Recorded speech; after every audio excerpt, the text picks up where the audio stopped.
This is Raina Campbell, your Chief Dream Driver, and welcome to the No Parking Podcast, where through conversations and discussions with creators like yourself, we'll find interesting approaches to help you take your dreams out of park, put them in drive, and ride towards success.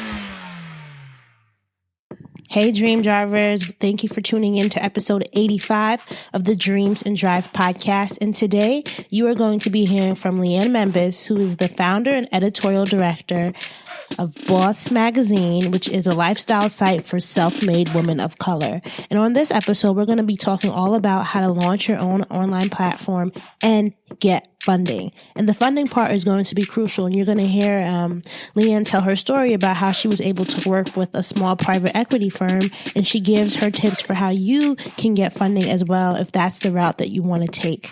We talk about how she got the idea for BAUCE Magazine and how she used research to really figure out who her target demographic was. Liane talks data, tech, and analytics, lessons she learned about herself along the journey. When we get into the funding conversation, she talks about how she got the private equity firm to be on board with her and how getting investors has changed her business. Some things that Liane really dives deep into is 3 things you should do when working with investors, and one part of having that investor relationship that isn't always so fun. I think that this episode is going to be really great for anyone who is trying to build their online blog, podcast, website, anything. Hearing the story of BAUCE Magazine was inspirational for me and also gave me some hope and some encouragement as I'm building dreams and drives. So thank you, Liane, for that. If this is your first time listening, I also encourage you to make sure to follow us on social. We're Dreams and Drive across the board on Twitter, Facebook, and Instagram. Make sure that you use the hashtag Dreams and Drive when you're engaging with the show. It's always so fun to go in and see what you guys are saying. And I'm always making sure that I'm retweeting and sharing everything as well. One more thing is if you want today's show notes, just go to dreamsanddrive.com and click on episode 85. And also check out our site. Check out our free resources at dreamsanddrive.com/free. And also join our online community if you want to be a part of that as well. And that's just dreamsanddrive.com/join. Hope you guys enjoy. Let's get into the episode. Hi, Liane. Welcome to this episode of Dreams and Drive. I'm so excited to chat with you today. Hi, I'm super excited to be here and be chatting with you. Thank you so much. No problem. You know, I love chatting with other content creators, other media creators. So this is going to be a fun episode. But Liane, the thing that I love to start all our interviews out, and for all the listeners tuning in, you guys know this as well, is I like to take it back, right? I think it's very important for us to think about where we started when we think about the beginning of our journey. So tell me this, what inspired you as a child? If I had to say, you know, who was Liane, the 8-year-old, the 9-year-old, what would you say? So the 8-year-old Liane was deeply inspired by authors. I was obsessed with reading books. I still have like my childhood bookshelf in my room back at home in Atlanta, Georgia. But I was deeply obsessed with just reading. I felt like when I was a kid, books were my escape from the world.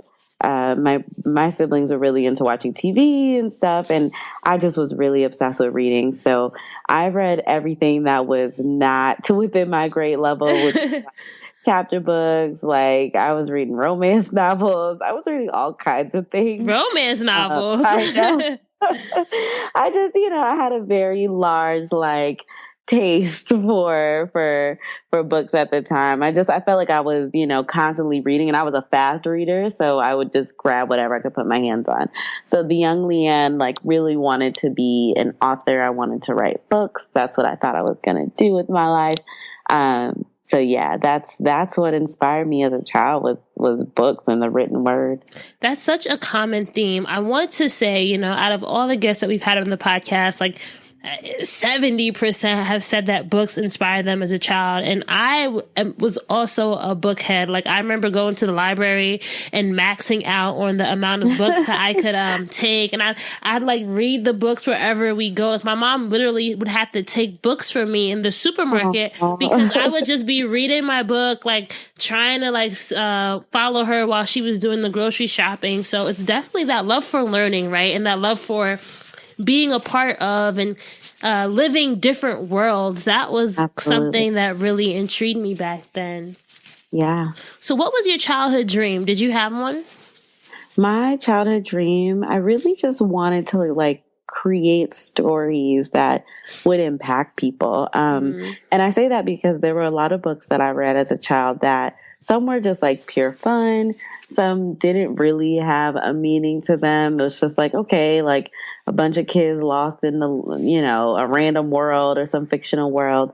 But I always felt like the books that captivated me and touched me were the ones that left me thinking, that had stories, that had morals to them and messages. So I felt like for me, the written word was always going to be an avenue for me to not only express myself, but to just make the world a better place. And, that sounds maybe minuscule to a lot of the things going on in our world right now. But my childhood dream was literally like, I'm going to write books that are going to like change people's lives and save the world and, leave this grand message behind. That's what I, dreamed of doing. So you grew up in Atlanta, right? Yes. Okay. What was growing up in Atlanta like? And how did that kind of feed into your dream? Yeah. So growing up in Atlanta is a lot different than living in New York City, the bustling, busy New York City. Things were a lot slower. And obviously I was, a lot younger then. So my life was, more simplistic. It was wake up, go to school, come home, etc. I think what made my childhood a little bit different or a little bit more challenging, was the fact that I grew up, I'm the youngest of three, but I grew up with an older sister that has disabilities. And so because of her disabilities, I had to kind of like be the older sister to her. So I didn't really, do the same thing that a lot of my childhood friends got to do. Like if I was on a cheerleading team, I only got to do it for a year or whatever, because there were so many other pressing things going on at home. And I had to look after my sister when my parents were at work or whatever. And so, for me, I think that really fueled I guess maybe because I wasn't out and about on the streets as much, like that fueled my love for reading and content. And that was like my space to kind of breathe and, I guess be a kid for a bit. And that kind of drove me deeper and deeper into content. I would also say in addition to that, growing up in Atlanta, I was very much into magazines as well. And you could say that's something that a lot of teenagers or teenage girls probably experienced across the country. But for me, I think I just remember one day getting a random, I think it was YM magazine or something. I don't even think it exists anymore. But there was some young teens magazine that came in the mail. And I was like, oh my God, I love these magazines. I really love the real story section in the magazines because of the moral message that they would leave behind. And so I started thinking a lot more about venturing into magazines and could that be a career one day? I don't know. I never really knew anybody that looked like me that did that kind of stuff or where I grew up in Atlanta, most people, their parents had some kind of corporate job downtown and they go there and come back and that's kind of it. So I didn't really know whether a career with content or media or that existed, especially for African American people. So that's kind of how my upbringing shaped my, I guess, drive or pathway into what I'm doing now. So you went to Yale, right? Yeah. And you also grew up, because I was listening to an interview that you did with Greg E. Hill, and you grew up, Nigerian, your parents are Nigerian.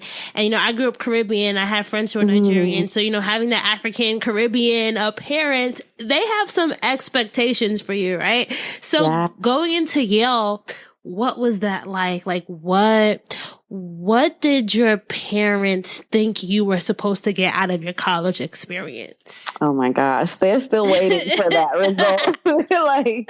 Girl, if you don't, but for them, I think they saw for a long time they thought oh, Liane's going to end up being a doctor, whatever. And I'm not sure where they got that from because I hate bugs and science and bloody thing. And it's just like, that's not going to work for me. But, you know, when they saw that I was really into English, my parents were like, oh, you know, you're going to end up being a lawyer. And law never really like attracted me at all. And I had so many friends and people that graduated from Yale that were lawyers that were telling me not to be a lawyer. And, you know, I recognize it works for certain people, but it just wasn't the path for me. So there was definitely a lot of pressure coming out of Yale and wanting to do my own thing versus what my parents expected me to do. You know, for them, I mean, I think like most Gen X parents or adults, like they believe in stability and working at a certain place for a long amount of times. I think with African parents, it's a little bit more accelerated because of their kind of journey here and being an immigrant and having to kind of deal with these like duplicitous levels of, you know, prejudice to some degree where it's like, oh, I'm a foreigner and I'm Black or whatever it might be. So, you know, they would always talk about like their struggles and this, and I didn't, you know, travel all this way to America to just sit here and like look at books or magazines, you know, like for them, like as much as they loved that I was reading, they wanted me to turn that into something more stable, I guess. So, they've loosened up a little bit. But I think at the end of the day, sometimes they're like, okay, maybe, you know, she'll get a JD one day, you know. It's funny. I think, I forgot what episode this was, but I think a lot of our parents are still, you know, waiting, you know, for this phase, right? Oh, she's in a phase right now. My parents are Jamaican. So, you know, oh, it's a little phase. She's going to do something like, you know, no, mom, this is my life. This is not a phase. This is not me hitting my head and, you know, I'm coming to, no, this is reality. And it's just something that I think, you know, even as adults, right? And I like to talk about parents because even as adults, I feel like they still kind of shape, for most people, for a lot of people, the adult figures we've had when we were growing up kind of shape how we see our adult lives and how we experience our adult lives. And sometimes we may not even realize that their ideas on what we should be and what we should not be kind of impact our dreams. But let's kind of keep it going a little bit. So you graduated from Yale. What was the first what were you doing after graduation?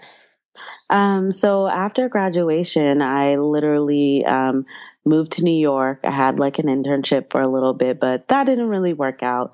And then I ended up kind of like trying to find a new job, and I ended up getting a job in at a TV station that was kind of sponsored by Verizon. And so basically they had a TV station for their 501 customers, and my job was to be a web editor. And so my job there as a web editor was literally cutting video from our television broadcast and uploading it to the website. Like that was what I did. I was in Final Cut Pro every day, editing content. And I did that for like 8 hours a day. But I had all these crazy hours that I was working. I literally would get to work sometimes at like 5 a.m. Sometimes like it was midnight to 7 a.m. I remember my first, I would say year and a half in New York, I didn't really have a social life. Like I didn't see anyone. You know, my weekends were Tuesday, Wednesday. Like that was just the life of TV. And, you know, a lot of people who continue to work in TV will say that it has those crazy production times. It's 24/7, et cetera, et cetera. So that's kind of what I was doing like right after I left Yale. Did the dream change during those, like, you know, those first postgraduate experiences? Yeah, I would definitely say it did. I think, you know, when I was at Yale, I studied English. I was an English and ethnic studies major. And, you know, for a while I had done some internships in media during my summers. And I really thought like, you know, I'm going to be a journalist. Like this is what I want to do. And I honestly felt like I kind of just, I wouldn't say I fell into it, but I sort of did. Because again, like I said, when I grew up, I didn't really know, you know, like brown women or anyone that was like a journalist, at least in my neighborhood. I would see like Soledad O'Brien on TV and think like, oh my God, she's amazing. I'd see people on Good Morning America and I'm like, okay, like people do this. But it wasn't really something that was preached to me to do. And so when I got to college, I did, some work for the newspaper here and there. I was like, okay, I'm going to be a journalist. I'm going to do news. And then I realized, like, honestly, after working at, the TV station and doing that for a while, I was like, this isn't for me. News is just not my thing. I think what it was just I started getting like, not depressed, but when you're just surrounded by that negativity, which a lot of, unfortunately, local news is filled with just, car crashes, fires, this, that, every single day. I was like, oh my God, I can't do this forever. I realized though, the positive was that the web and media and like digital, like just multimedia content, all that stuff, I was really amazed by it. Design, coding, everything. I kind of got sucked into the world of the computer. So, although like my original dream was, hey, I'm going to be like the next Barbara Walters, or at least I thought, that didn't necessarily work out that way. You know what's interesting? I interned at CBS Corporation during my summers in college, and one of my rotations one summer was at CBS News. And like you have an idea of what a newsroom is like until you actually work in a newsroom, and you realize like, why would anyone want to work here? Right? It's just, I feel like the people who want to do news like eat, sleep, and breathe that life. Like you really have to like really, really love it. So if you don't love it, you can't make yourself love it. If that makes any sense, right? It's just like, it's one of those experiences that once you actually get it, you're like, wow, this is not what it seems like on TV. Of course, like, the setting may be glamorous in some ways, but the actual work and just the style of the work is not always what one may think. But all right, so when did the whole idea for BAUCE Magazine come about? Yeah, so that kind of occurred while I was working at the TV station. And as I mentioned, I had all these late nights. I needed something to do. Unfortunately, well, I guess fortunately enough for me was we had to be there, or at least the website for the TV station had to be manned or staffed 24 hours a day because you never knew what was going to happen. Breaking news could happen at any point in time. And so, but there was always kind of like a dead period for me. I think it was like the first 3 hours of my job were literally like me and the computer and the screen and maybe like one other producer in the station or whatever. And so, I started filling that time by like looking at blogs and magazines. And, one day I was like, what? I really want to make this work. Now, I had the idea for an online magazine originally about, I would say like a year or so ago, like when I was in my senior year of college, but I didn't really launch BAUCE as it is in its full capacity until like that first year or so into like my young professional working career. So yeah, it was during those like dark, lonely hours at the station that I was like, I'm going to go and buy the domain and I'm going to sign up for this and I'm going to make this work. And I just kind of started tinkering away. Okay, so you had this idea. You said you were going to start tinkering away. What was that first iteration of the site like? Yeah. So the first iteration of the site, I would say the first iteration of the site prior to BAUCE was just kind of like general women's lifestyle magazine. And I, at the time, I didn't really have a direction with it. I was just like, I'm going to start a magazine because there needs to be more representation of Black women in the media. And there's a lot of that now, which is beautiful. What was the year? I just want to get the positioning. Yeah. So it was like, I would say my first like concept ever for a site was like 2011, 2012 was like that first moment before I kind of pivoted and created BAUCE. Okay. Sorry.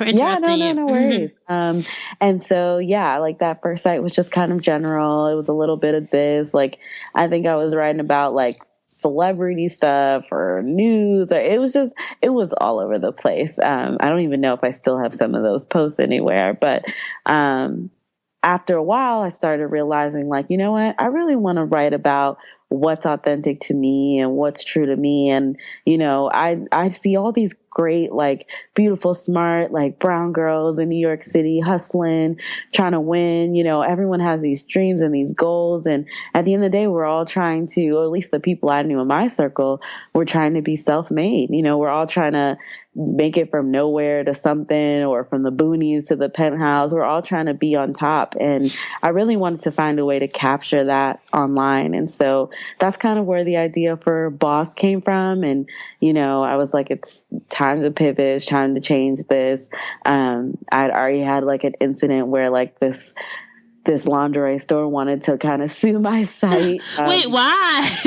Yeah, so my site originally, the first site was called Liperette, and I had no idea that someone else had that name. And I guess, and they talk about like doing all this research and stuff. And I researched, I was like, oh, there's no magazine called Liperette, so I'm going to take that. And then all of a sudden, the store reaches out from like I think they're based in Europe or the UK or something like that. Mm-hmm. And they reach out and they're like, oh, you have my name. You stole my exact business idea, all this stuff. And I'm like, no, I didn't. I promise. Like, I'm just a little girl in like New York City that's just trying to make it out here. So that kind of prompted me to like have to scrap the idea and come up with something else. But it was kind of simultaneous to me recognizing like, okay, if I'm going to do an online magazine, who should I focus on? Who do I want to target? And I realized, hey, it should be girls like me that are out here trying to be resilient and bounce back from whatever they're bouncing back from and trying to make it to the top. So how did you work through, because there might be people listening in who also want to start sites and who aren't really sure on how to zero in on their audience. How did you you had the idea for the audience, but how did you do that research and really zone in on what you were going to offer to this self-made woman who was coming to your site? Yeah. So I would say like originally, I guess I hadn't really, targeted, I hadn't figured out that the woman was going to be a self-made woman, right? Okay. At first I was like, I want to do a multicultural magazine. I wanted to focus on brown women because, there's not a lot of representation of us in mainstream media. And that was kind of the original thought. And then I did, standard kind of like my own research. I looked at, well, what do I read and what kind of magazines do I look at and who's in those magazines and what type of people do they showcase and, what's popular right now, what's trending online. I also did like a lot of just research into different journals and studies and just seeing like what's trending for millennials. I think around that time, that's when the buzzword millennials started getting really popular. So it's like, where do millennials go online? Where do women of color live when they're online? Are they on their phones? Are they on, Twitter? Are they like, where are they? And so I did a lot of kind of, I guess I would say consumer behavior kind of research prior to, and then also just kind of generally asking my friends. And, when I go out or walk by, get off the train, you walk past a newsstand, like, what do you see there when you flip through a physical magazine or go to that magazine's website? Like, what are we seeing? And so it was through that I recognized like, there's definitely this buzz and drive for entrepreneurship right now, especially amongst millennials. But also like, I wanted to take it up a notch and be like, okay, well, this isn't just for entrepreneurial women. This isn't just for career-driven girls. This is for the self-made woman. And really just identifying with the stories that I was meeting in the streets, the women that I was meeting. It was like everyone was like, hey, I'm starting out from nothing. I'm trying to make it to the top. And so that's really what helped me to kind of capture and figure out who my target audience was, doing that kind of research, that real street work, I guess. Mm-hmm. And then also like researching online to see what's trending. What do people read? What do people click on? Like Forbes 30 under 30 is such a huge buzz thing now, but were people looking at that in high school or college? Maybe, maybe not. Maybe it wasn't, even that, I wouldn't say as popular, but as popular as it is now. So I think a lot of that kind of fed into it. And that's kind of when it clicked for me. Okay, so you had the idea. Were you thinking of it as a business at this point? I think at that point I wasn't like, it wasn't fully fleshed out like, oh, I'm going to make BAUCE a business. I knew it wasn't a hobby. I think I was in that middle stage where I was like, okay, this isn't just some play stuff. Like I'm investing my time, my energy. I'm waking up on a Saturday. Your money. My money, right. And I'm tinkering with this. I'm telling people about it. Like, so I was in that middle stage where I knew like, BAUCE could be something, but I wasn't really sure what it was. Like, I think for a long time, it was just me running the site before people reached out to say, hey, I want to write. Hey, I want to work for you. Hey, I want to do this. And I'm like, oh, okay. But yeah, I was in that middle stage where I was in between hobby and like actual business. So yeah. So can you talk to us about like that growth stage? Because I feel like that's something that can be either, it can happen really quick for some content platforms, and it can kind of be a slow build. Which one was it like for you, and how did you work through growth?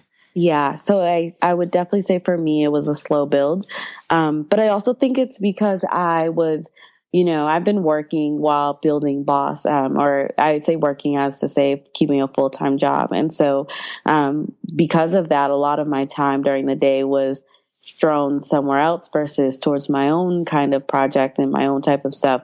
So I say that to say that, even though I had a lot of dead time when in my first job to launch BAUCE, over the years, like I had more responsibility, and that kind of took away time from focusing on BAUCE. So I think because I was kind of working on it on my own, if I get sick, there's no content on the site, or if I, get busy with life or something else happens, I just wasn't as consistent, I'll say consistent, as I could have been. And so that kind of, growth stage was very slow in the first couple of years, I would say, outside of like telling my friends about it and stuff like that. And some people finding me on the interwebs, it was like BAUCE was still, it was still a baby. It was still emerging. But it wasn't really, I would say, until about, I would say 2016, like 2015, 2016, things started to pick up and people started to recognize us. We're getting little shout outs here and there, and having like the investor support that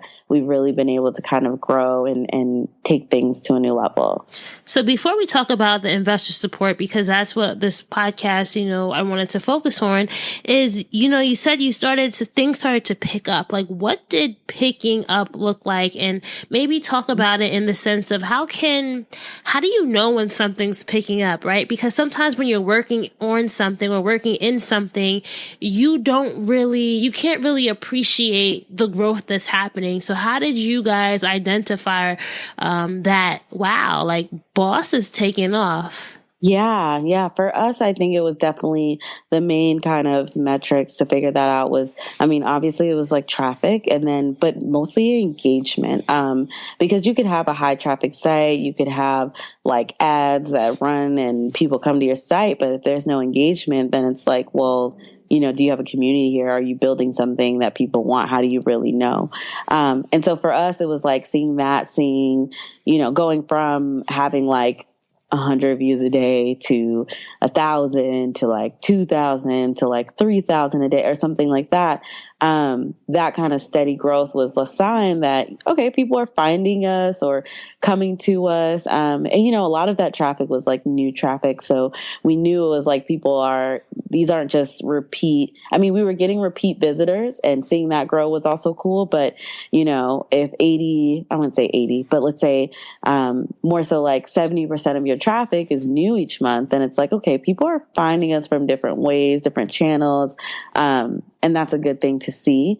In addition to that, I would say the engagement, we would see longer read times on our content or, visit times on our site. So instead of it being like a quick 10 seconds, bounce, someone's gone, they would be there for, maybe I think sometimes we would see like 4 minutes or something. And we're like, okay, what are people doing on the site? Where are they clicking? What are they, and so that kind of drove us to look into data and measurement and seeing what's working, what's not. But I would say those are kind of like the key metrics that made us realize, oh, snap, like people are checking us out. And then tweets, like people tweeting us directly telling us they love the stuff. I'm like, oh my gosh, like, and I'm floored to see that and hear that. But that also lets us know, like, okay, like, things are going in a positive direction. It's not just like dark and cricket, like, just yourself in a room in your computer. And you mentioned something that I think is so critical, especially if you're building an online platform, is just your data and your analytics. And I think sometimes people who are creatives, they may be a little bit scared of the data, right? They may be scared to get their hands dirty with analytics. They might even be scared to get their hands dirty with the technical stuff. And I know that from building the site, you kind of stepped up your own tech knowledge and kind of your back end web development knowledge. Why is that stuff also very critical if you're going to be creating an online platform? I think it's extremely critical because at the end of the day, like, you have to know what your readers or consumers or whoever's visiting your online platform want. And you can't really know that without measuring what you're doing. I think data is important both from like a predictive standpoint of being able to target and bring in people to your platform, but also from, a reactive standpoint as well, where it's like, okay, we created this content or, we have this idea for a platform. How do people react? What do people like our stuff? Do they comment? Do they share it? Like, is sharing the most powerful form of engagement out there today? So I think that's just like so heavy and so critical to any online platform. Like, I wouldn't advise anyone to start their site without, having like your analytics tool set up, having tags on your site, like really measuring things. Like when you send out a newsletter, do you tag the links in there so you can see where the sources is coming from? UTM codes. Yes, UTMs, exactly. Like is SEO your big driver? Are people finding you through search? What are they looking for? Like, I mean, all those things are so important today. I felt like back in like the mid 2000s, that time frame, late 2000s, like if you got in early enough and you had cool content, then you probably were going to make it. Today, it's such a like crazy online space, not just with blogs or websites or magazines, but it's also like just businesses in general. Just the space is so crowded that you have to be really smart and strategic. And so I would say that's like the big thing that I would advise anyone to do when they're starting an online platform is making sure they have their data game on point. Like that you're not only setting it up, don't just set it up and don't look at it, but actually reviewing that and analyzing and seeing what works and pivoting when you need to. So at this point, right, we talked a lot about the stuff that you were doing, but I also think it's so important to reflect on ourselves as individuals. Like, what were some of the things you were learning about yourself, Liane, that were critical or that, you were learning because you were building BAUCE? Right. I would say the biggest thing I was learning about myself was how, like, tenacious I am or was tenacious I am, I guess, in general, when it comes to getting something done. And I will say, like, as you mentioned earlier, like a lot of the things BAUCE taught me was the technical stuff and coding and just changing the design or the layout or this and that. And, I'm blessed to have had the opportunity to build a project to learn those things. But, I would realize like how steadfast and hungry I would get about, fixing something. If I wanted a new feature on the site, let's say tomorrow, and I didn't know how to do it, like, I will literally sit and Google research, ask my like developer friends, like, how do you do this? How do you do that? How do you do this? And I will stay up or get up early on a Saturday morning or stay in on a Friday night just to like make that work, make that come to life. Or if it's a new campaign, like I'm very tenacious, I will say, when it comes to like getting things done for what I care about and what I love. And so I think that's what I realized about myself through the process of building BAUCE is just not giving up on certain things and, how much you can tell what your passion is when you're willing to like do it for no pay, when you're willing to put in so much sweat equity to make something come to life. And that's what I realized about myself while I was building this was that, I'm a fighter, and I'm not going to give up. Mm-hmm. So 2015, 2016, was the site making any money yet? At this point, it was making money, but mostly on advertising. That was kind of our main source of revenue. But at first, it was just like, oh, we have Google AdSense. Like, that's it, cha-ching. And then, like, people started reaching out to us about, doing a sponsor package or doing a sponsor post or what have you. So that's when, like, more money started coming into the site. And I was like, oh, we need a media kit. We need to do this. We need to put this stuff together. And so I think that's when I really started seriously thinking about BAUCE as a business and not just like, this thing that I had that was, making little coins or quarters drop here or there. But I started thinking of it more seriously as an actual venture. So what was that conversation like? Like what? Or you know what? Let me go back. You mentioned we. Was there people on your team at this point? Because when you're talking about it, you keep saying we. So I just want to make sure that I'm not, we're not forgetting to shout out a team or some sort. Like, were you doing everything by yourself and hiring external help, or was there a core team at this point as well?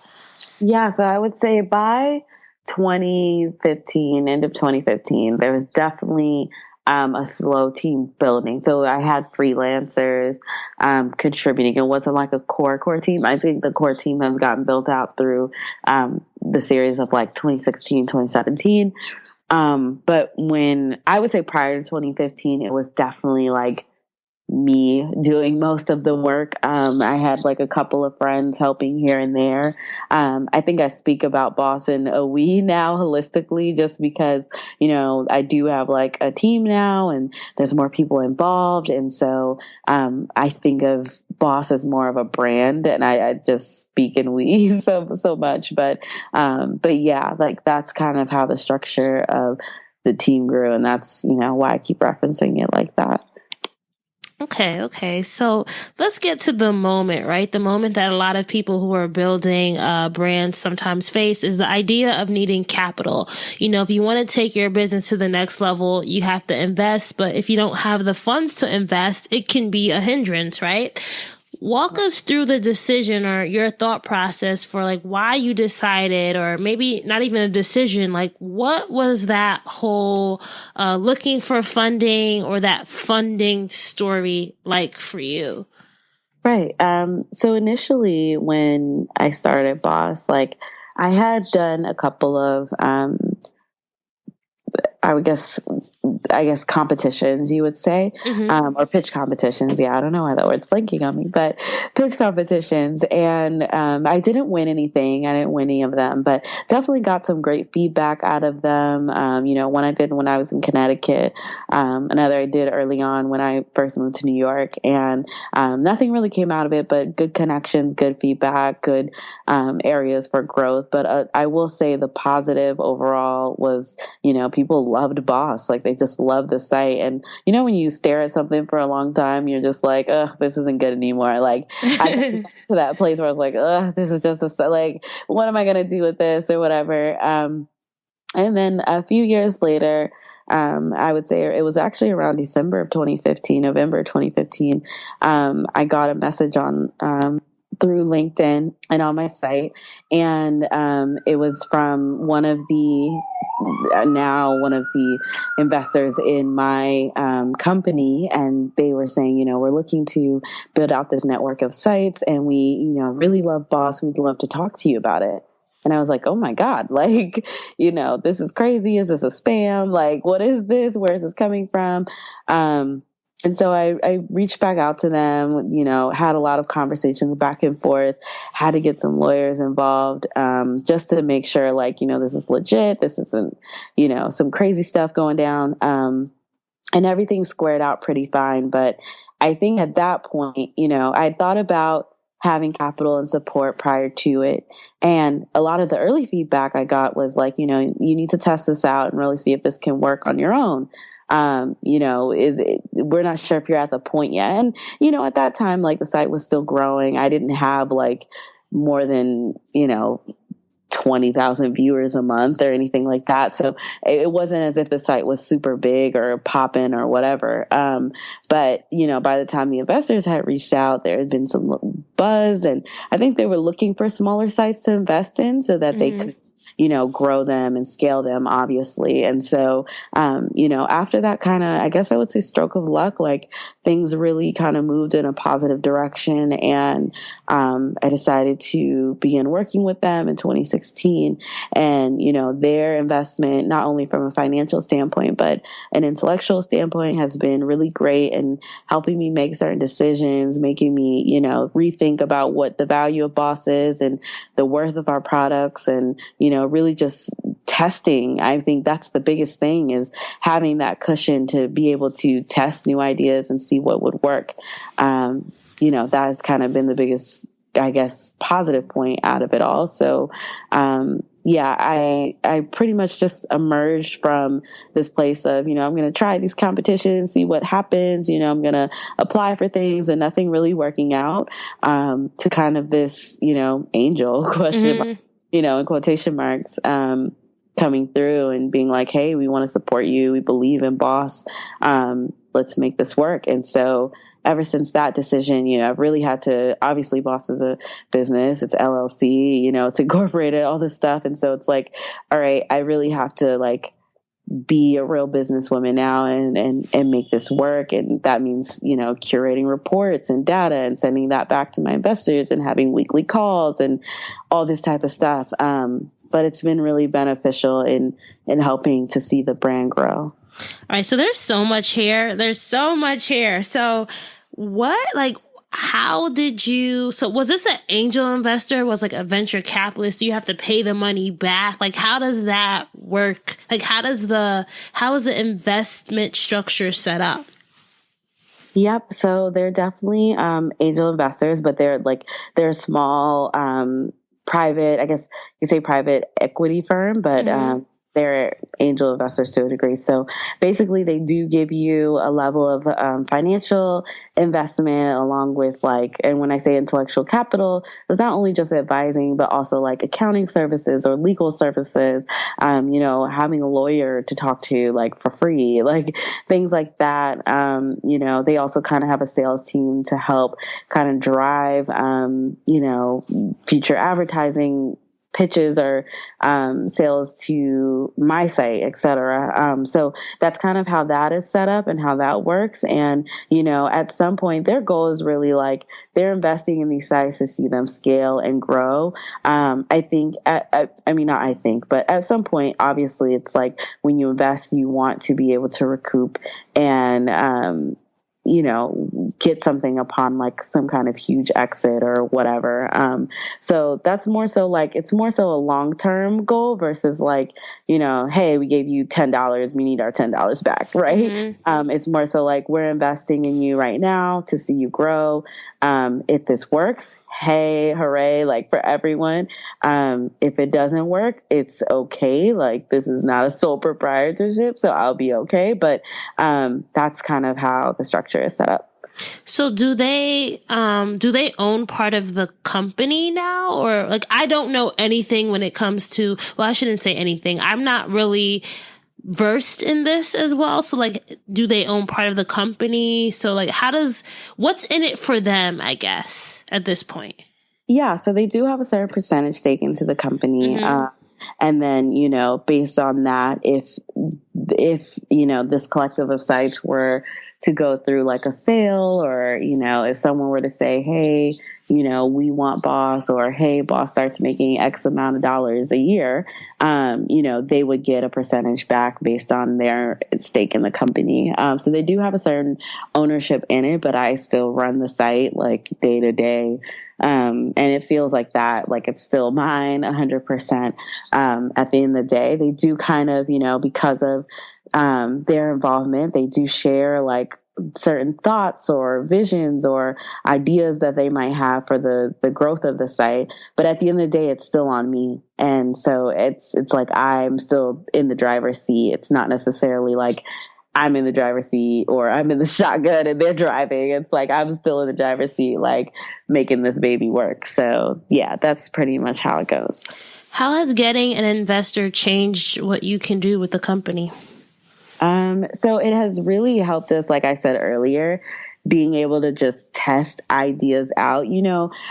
Sometimes I think we always think about like new ways we could do things, new ways we could launch something, but sometimes those launches or like a new product, a new service, a new, vertical on the site might cost money. I might have to invest in a writer. I might have to invest in creating the product. I might have to invest in there's a fluid of things it could be. But for me, it's really been able to say, hey, okay, we have like a cushion, like a financial cushion to say, let's try this. If it doesn't work, okay, it doesn't. If it does work, let's go this. Let's use this strategy. And a lot of it is, again, going back to the data analytics, being able to look at what we're doing, predict what we're doing based on, this investment as well. But I think I would say it's really been able to, their investment has helped us to test out different ways to grow the content. So, if it's running a sponsored ad on Facebook or if it's hosting an event, they can help us test that. And then we find ways to replicate that on our own so that we can grow and make money as a site. So would you recommend, or maybe let me ask, if somebody who has a site, this could be anyone's site. I want to say a site because this is what someone who has their own online platform and they're looking to get investors, what are the top things that, you need to have in order to successfully be able to go through that experience? Right. I would say there are a few key things. One is definitely having kind of like you have to be open to constructive criticism, and help and advice. If you're the type of person who doesn't want to hear people tell you what to do, then don't get involved with investors, because at the end of the day, they're people that have experience. They've built companies before. They know what they're doing, or at least they say they know what they're doing, and they should have a track record to show that. Basically like you have to be willing to hear them say something and, consider it or test it out. So I would say that's one thing. Two, when it comes to like dealing with or finding investors, you have to be really ready to do your research, especially into language that you might not understand. When it comes to dealing with investors, there's a lot of like legal language involved, obviously, whether it's like signing a contract, signing a deal, or just kind of understanding their structures or deal structures. And I was lucky enough to be able to lean on like all those law school friends that, all the friends law school, even though I didn't go, that could read through the language and say, oh, Liane, this is a good idea, or don't do this, it's a scam, or whatever. So that's definitely like a second huge part is doing your research, especially when it comes to like the legality and the terms and stuff like that.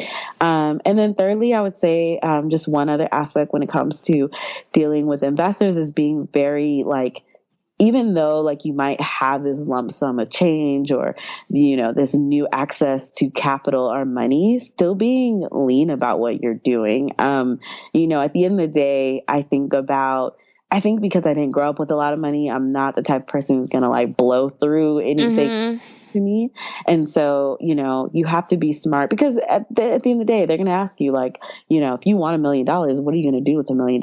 How do you plan to spend this? Like down to the very penny. And so, you can't, if you look at it as just like free money and waste it away, then, that's going to ultimately bite your business in the butt. Like, you're not going to grow, or certain things aren't going to work, or certain tests, whatever you're doing might not pan out for the best. So just being really lean about it and thinking, I still think of it in the sense like, if my friend were to loan me money, like, and I have to give my friend this money back one day, like, what am I going to have anything to give them, So, just being very lean about your finances when you're running a business in general, and not just thinking like, hey, I'm sitting on money bags right now. Like, I'm okay. Just want to be smart about that. What's one aspect of, having, an investor that you don't necessarily love? I would say a lot of the kind of metric reporting, and more so like I like digging through the numbers and analyzing, but having to compile that every month and, look at it and talk through it, it's important. It's very important. But it's also very like, it can get like mundane, doing over and over again. So, I would say that's one aspect. So, okay, let's take a little pause from the investing. Do you also have a full-time job? And if so, how do you juggle everything that you're doing? So currently right now I do still have a full-time job, and, that's more so to continue supporting myself while I'm here in New York. But I keep things going by having a fabulous team of amazing, like, contributors, writers, assistants that, really just support the brand and keep things going. I mean, I haven't written content for the site in a very long time. Outside of some of the interviews that we do. So a lot of stuff that you see has been written by other amazing, like, young, ambitious boss women. And so I'm so grateful to them in order to like have things up and going on the site. That is amazing. And I feel like that's something that we all aspire to. But at the same time, it's so scary. It's kind of like when you drop your baby off at the babysitter for the first time, right? It's like, is it going to be the same when I pick her up? How did you go about trusting other people with the vision that you had and, just making sure the people that you were having writing for the site were of quality and were able to really understand the voice? Yeah, I think, the biggest thing with that is we have all of our writers that come on, like, do kind of an editorial test. And that test is more so to see, like, do you understand the boss brand? Do you understand the boss message? Because at the end of the day, you're right. Like, this is my baby. And so I want anybody who's working on it to understand, like, what's the voice, who we're trying to target. Are you this girl, like, essentially on your own? Like, are you a boss woman on your own? Can you really speak and understand what it is our reader wants? And so we have everyone do like a test, even like, an assistant that's on our team. Like, we want you to do the test too. Like, you might not be writing content, but we want to make sure you understand how to convey the brand and the message to anyone else. One of the questions we always ask is like, what do you think the mission of BAUCE is? Or what do you think the brand message is? And, it's always interesting to me, the different responses we get. Sometimes it's like, oh, BAUCE is just a career site. But then we get like responses that are like, no, BAUCE is not just a career site. BAUCE is X, Y, and Z. And so, having that as like a preface for the entry point to having people on our team has really helped us understand, okay, these are the people we want to work with, people who can eat, live, speak BAUCE. Those are the people that we really go after, and they're the reason why BAUCE is still afloat. So one of the other things that you mentioned a little bit earlier was the idea of you having to learn to be a real businesswoman, right? What are some of like the biggest business tips that you have for our dream drivers who want to create their own platforms and have successful businesses and not just successful ideas, Absolutely. I would say like three biggest things. One is, as a businesswoman or business person in general, is having the bravery to start something. I think at the end of the day, everyone knows like most entrepreneurs are people who are risk takers. They're willing to test things out. They're willing to, try things out. And sometimes that might mean investing some of your own bread to get things off the ground before it turns into something huge. And so, you have to first have that kind of bravery within you to kind of take risks and test things out. I would say too, the second thing would be having resilience and being able to bounce back and knowing like, okay, if your first idea fails, like you're willing to try again, you're willing to step things up, you're willing to relook at the numbers. Maybe it's like, I created this new product and nobody freaking wants it. being able to not allow your failures to like hold you down, but level setting and analyzing and starting over. You have to be able to fall down and get back up as an entrepreneur, as a businesswoman. I think that's so key. And lastly, it's just like being able to ask for help. Like I said, for a long time, I was running the site by myself. And that was really much like the publishing schedule was dictated by my energy or ability to do things. And, you know, that could hurt your consistency over time. And so, you know, you have to know when it's time to like ask for help, get a virtual assistant if you can't hire anybody, you know, maybe it's like getting a friend on board or getting an intern or something, but you have to know when it's time to ask for help and fire yourself and delegate your work in order for your business to grow. So was there a time, you know, I want to say maybe in the last year that you felt like giving up? And if so, how did you work through that? Yeah. Giving up, I think so. Definitely when I got to a point where, you know, I was like really sick. I had a cold that I was overcoming and I just could not touch anything that had to do with Boss. And that sounds crazy because I love Boss. Like it's my pride. Like I literally wake up reading Boss emails, go to sleep reading Boss emails. And I think I just kind of overworked myself and kind of got sick and I just couldn't look at things. And, you know, people were sending me follow-up emails, respond, Liane, where are you? What's happening? You know, people on my team are like, what's going on? And I think that was just a point in which I realized, you know, sometimes you have to make the shift towards your dreams versus like trying to do it all. And, you know, that's when I recognized like, okay, Liane, like you, like, it's okay to take a break sometimes in order to, or it's okay to find balance in order to make things work for your business. And so, yeah, I kind of just been running full steam and I was like, all right, Liane needs some self-care time. Not only does she need to get better, but she needs to work that into her schedule a little bit more in order to keep things going. So yeah, that was kind of like one of my biggest breaking points. But you know, I've really been encouraged to keep it going and keep Boss going because the people love it. And, you know, I get so much positive feedback. And so it's like, all right, we can't give up on Boss yet. We gotta keep going. And I think that's a theme that a lot of us dream drivers have, is that theme of knowing that you have to keep going. You know, the original name for this podcast was No Parking Podcast. And I think it's just that, that idea of you could be in pause, right? You could be in reverse. You could be in neutral. But just as long as you don't go back to park, because sometimes it's hard to get back out of that. And just to know that at least with the other ones, you're moving towards drive, right? You might be in reverse, but moving towards drive. You might be in neutral, but moving towards drive. And that's the thing that I think is just so important for us on our journey. So thank you so much for sharing yours, Liane.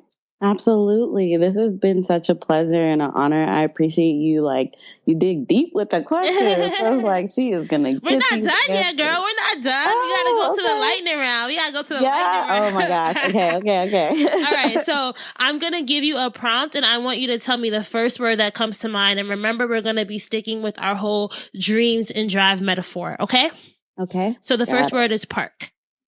I would say the first word is like stuck, like being stuck somewhere, not going anywhere, no gas. Reverse. Backing up. So like bouncing back and trying again. Resilience. Neutral. Just chilling, straight chilling, like cruise mode. Just, you know, we're operating, we're executing right now. We're just chilling, going. All right, and I'm gonna switch it up for the word drive. I want you to tell me the first song that you think of when you hear the word drive. I would say Beyonce's. I'm sorry, I'm a Beyonce fan.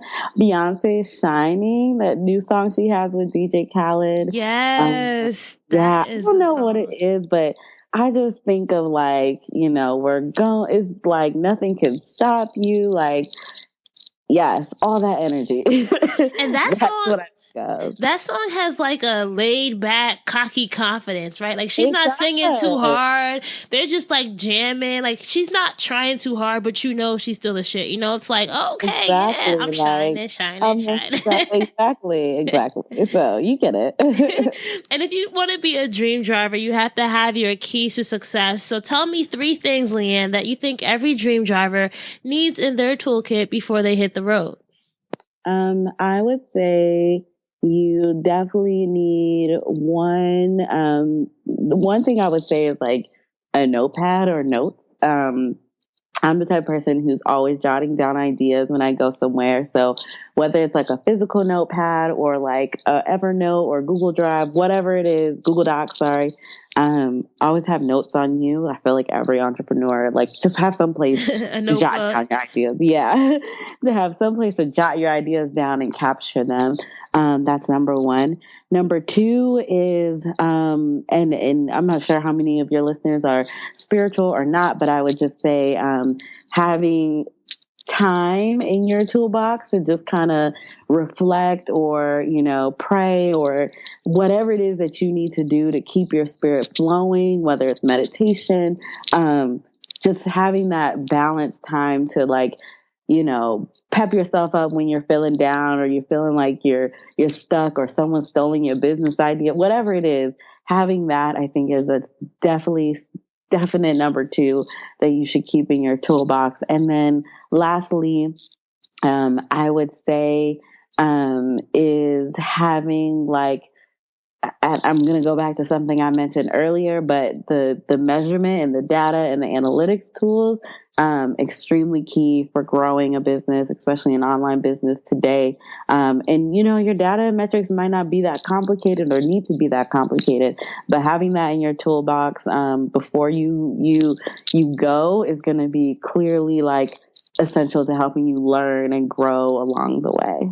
Those are all such great tips, and I hope that people listening in are writing it down in their notebook that they should already have. Okay, so one last thing I want to ask you is, what are some of your favorite tools? As a girl boss, as somebody who is running a digital site, like what are just some of your must-haves,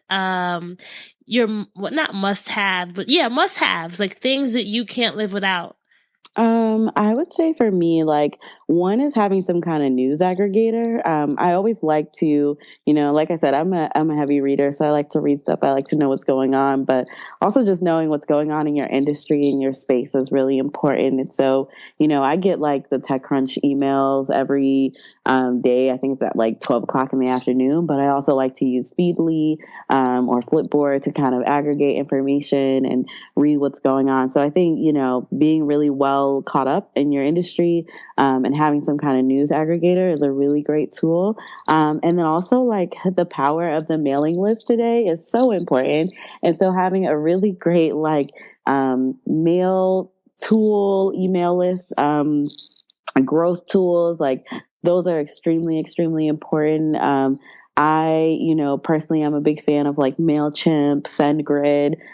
Those are like 2 big ones that I really push and advocate for. So making sure that if you're running an online business and you are, you hopefully are capturing emails and lead generation and all that stuff, you're using a really great tool to help you do that. So yeah, those would be my biggest kind of tools I'd share to my fellow entrepreneurs today.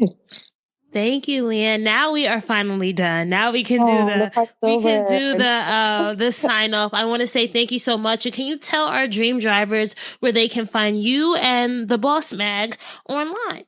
Yeah, so I live in the land of Twitter a lot. I don't tweet a lot personally from my own handle, but I definitely see all of the BAUCE Mag tweets that come through. So if you want to find us, you can find us first on Twitter at my personal one is at Limembo. That's Limembo. And then also at BAUCE Mag. That's BAUCE, BAUCE. MAG, Boss Mag. And then, if you want to send a note, like definitely head over to our site, hit our, contact button and send us a note. I definitely read and review a lot of the stuff that comes through there. So make sure, if you just want to say hi, you have a question, or you want to see more great content from Boss, like check us out there as well. So quick question. Why do you spell it BAUCE? Because of sauce. Wait, really? Because of sauce, yes. Like that is how it started. It literally, I think when I started the site, that's like when the whole girl boss revolution and lean in and all these things, all these conversations were going on. And I was like, I really want to do something for multicultural women. And I wanted to have like a colloquial kind of slang or saying to it. So, I kept hearing the term like sauce, she got the sauce, whatever. And so I was like, okay, I'm going to name this like boss like sauce. Like, she's a boss with the sauce. Like she's got it. She's shining. So that's kind of where the name came from. What'd be cool? And I just thought of a cool marketing thing you could do is you should have different like readers of your site who live in different parts of the country say the word boss. Cause everyone says it differently, right? Like New York, you have your boss, right? And then you can have, I say boss, but it's like that would be pretty cool. That would be really dope. We're going to have to give you credit for that. You heard it here first. You heard it here first. All right. Thank you so much, Liane, and we shall chat soon. Thank you so much. It's been an honor and a pleasure. You guys keep listening to Dreams and Drive. It's an amazing podcast. All right, so that was a wrap for episode 85 with Liane Membis. I hope that you enjoyed hearing her dream driving story as well as her keys to success. If there's something you missed, if you want to learn more, I invite you to go to our show notes page at dreamsanddrive.com and click on episode 85, and you can get everything you need from this episode right there. I also encourage you to make sure that you are subscribed to our Dreams and Drive channel. Wherever you're listening, make sure you hit the subscribe button so that you get notifications every time we have a new episode. Episode 86 is one that you do not want to miss. I went into that interview with Sarah Vega, not expecting the conversation that we were going to have. I knew Sarah for about 3 years now online. We met at an event, and I really thought the conversation was going to go one way, and it ended up, she ended up telling a story that I was so that's all I'm going to say is that episode is going to be really, really interesting, hopefully motivating and inspiring for all you guys listening in. Thanks for tuning in each week, you guys. I really do appreciate you all. I really, really do. From the bottom of my heart, I really do. Keep dreaming, keep driving. Don't let anyone tell you that your dream is too big. Your dreams are never too big, so tell them, excuse me, but I'm dream driving and you could go your way. All right, we'll talk soon.